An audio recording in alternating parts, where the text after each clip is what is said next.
વળી વૈરાગ્યવંતને જાવું વારણે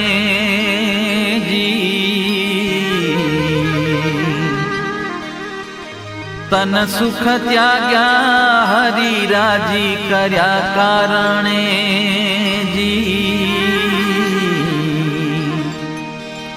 દેહ પર્યંત રહ્યા એક ધારણે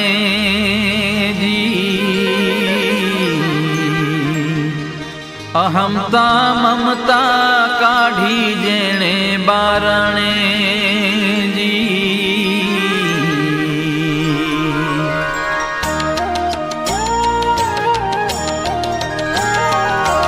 બારણે કાઢી જેણે દેહ બુદ્ધિ સુધી વાતને સમજ્યા સહી આપે મનાણું આત્મા કહ્યું કલેવર હું કેદી નહીં જડ ચૈતન્ય જાણ્યા જૂજવા ચૈતન્ય આપે ચોક્સ કર્યું તેહ વિના ત્રિગુણે રચિત તે પરથી મન ઉતર્યું દેહ દેશે પ્રદેશે પરવરે કરે ઘર પરનું કામ ભૂલે પણ ભાખે નહીં જે હું નહીં આત્મારામ જેમ પોત પોતાની જાત્યને જન જાણે છે મન માયા તે સૂતા બેઠા જાગતા ભૂલે પણ બીજું ન મનાય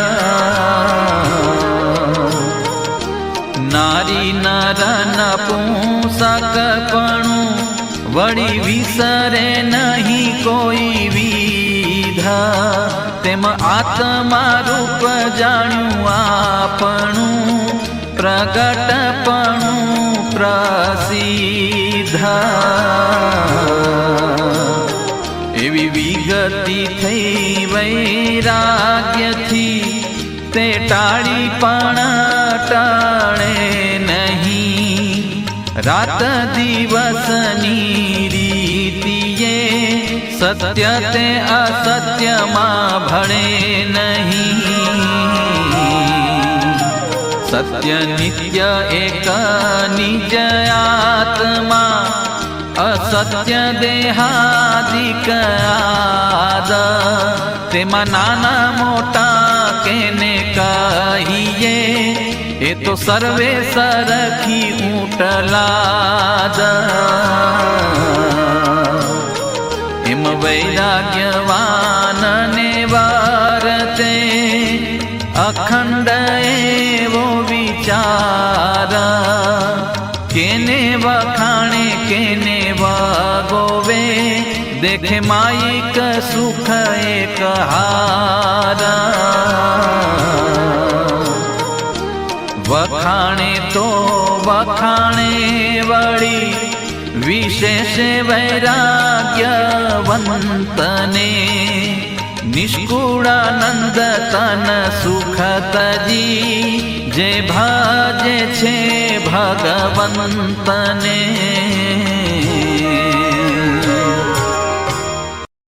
કડવું 10 સ્વામી એવું કે છે વળી વૈરાગ્યવંતને જાવ વાણેજી તન સુખ ત્યાગ્યા હરિ રાજી કર્યા કારણેજી જેને ભગવાનને પ્રસન્ન કરવા માટે તનના સુખ દેહના સુખનો ત્યાગ કર્યો છે એના વાણે એટલે એને આપણે કહીએ ને એના ઉપર રાજી થઈ જાય અને નવો વાણા લે એમ.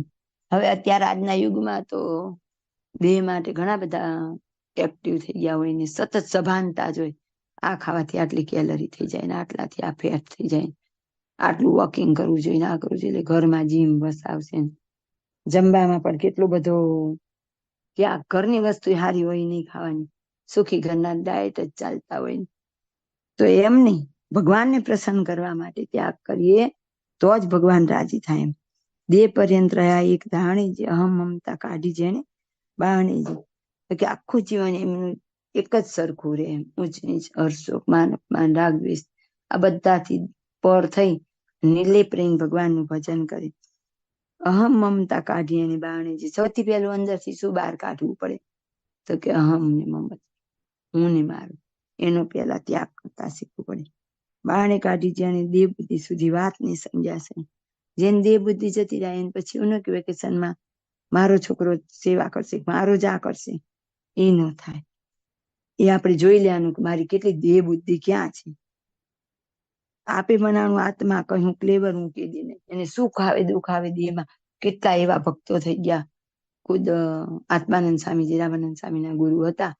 એમને જયારે એમને દેહ ત્યાગ કરવો હતો ત્યારે એમના શિષ્યોને એવું કીધેલું કે મારા દેહને ટીમરૂના વૃક્ષ નીચે મૂકજો, જેથી જેટલા જીવડા પશુ પંખી ખાશે એનું પણ કલ્યાણ થશે.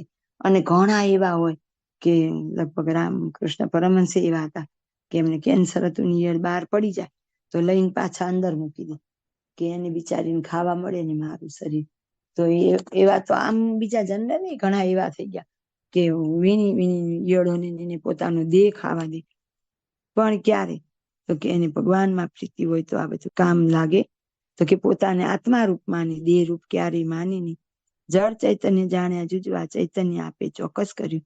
તો કે જળ ને ચૈતન્ય એવો દેહ છે, આત્મા ને શરીર, એ બેને પૃથક જાણ્યા. એને એક જ ન જાણે. આપણે બધા જાણીએ છીએ કે આપણે એમ બોલી મારો હાથ, મારી આંખ, મારા પગ, આજ મારું પેટ બહુ દુખે છે, તો એના અને આના વચ્ચે કંઈક તો ફેર છે.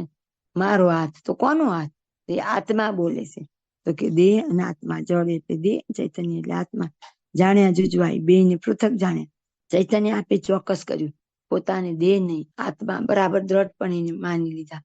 સવારથી ઉઠીને એવી કેટલી પ્રવૃત્તિ હોય કે જેમાં આપણને આ વસ્તુ ભૂલાઈ જતી હોય તો કે દરેક ક્ષણે એનું ધ્યાન જ હોય કે મારે દેહ રૂપે નથી વર્તવાનું.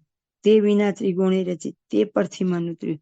3 ગુણથી બનાવેલી ત્રિગુણ એટલે 3 જે આપણા આમાં કહેવાય છે કે લોક. આપણે આ લોકમાં બ્રહ્મા વિષ્ણુ મહેશ ને દેવતા કહીએ. બાપાશ્રી આપને ઉપરની ભૂમિકાઓ શીખવાડેલી. મૂળ પુરુષ, વાસુદેવ બ્રહ્મ, મૂળ અક્ષર, એમ કીધું ને પાકડી બાંધી છે ત્રિલોકી થકી ન્યારી. તો કે એવા બધા લોકના સુખ છે જે કોઈ એ બધામાંથી એનું મન ઉતરી ગયેલું છે. અને અહીં તો 3 ગુણમાં ગણીએ ને તો રજતમ ને સત્વ, તો રજોગુણ ને તમો ગુણ તો બરાબર, પણ સત્વ ગુણ પણ ના પાડેલી છે.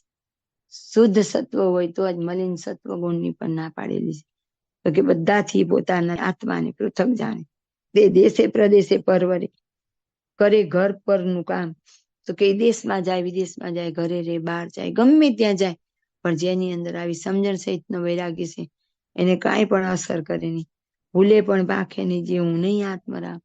ક્યારે એને સ્વપ્નમાં પણ એવું યાદ ન આવે કે હું તો આત્મા છું, હું દેહ નથી. એટલે આપણને કે આપણે મનન કર્યા રાખવાનું, હું દેહ નહીં આત્મા, હું દેહ નહીં આત્મા. જેમ પોતપોતાની જાતને જન જાણે છે મનમાં, કોઈને પણ પૂછે તો અડધી રાત્રે ઊંઘમાં બધાય કહી દેશે સ્ત્રી છું, પુરુષ છું, હું આ છું, આ વ્યક્તિ છું, આ હોદ્દો છે. તો કે જાગતા ને ઊંઘતા ક્યારેય એની એને મનાય. એને શું મનાય? હું દેહ નહીં, હું આત્મા. નારી નર નપુંસક પણ વળી વિસરે નહીં કોઈ વિધ. હું સ્ત્રી છું, હું પુરુષ છું, નપુંસક છું. એ જે ભાવ અંદર ગરી ગયો છે ને એ કે ક્યારેય નીકળતો નથી. એમાં આત્મા રૂપ જાણ્યું આપણું પ્રગટપણું પ્રસિદ્ધ. તો કે આપણને પોતાના દેહને આત્મા રૂપ જાણ્યું, દેહ રૂપ નહીં. એવું શાસ્ત્રમાં પ્રગટ જ છે, એમ પ્રસિદ્ધ છે. એવી વ્યક્તિ થઈ વૈરાગ્યથી તે ટાળી પણ ટળે નહીં.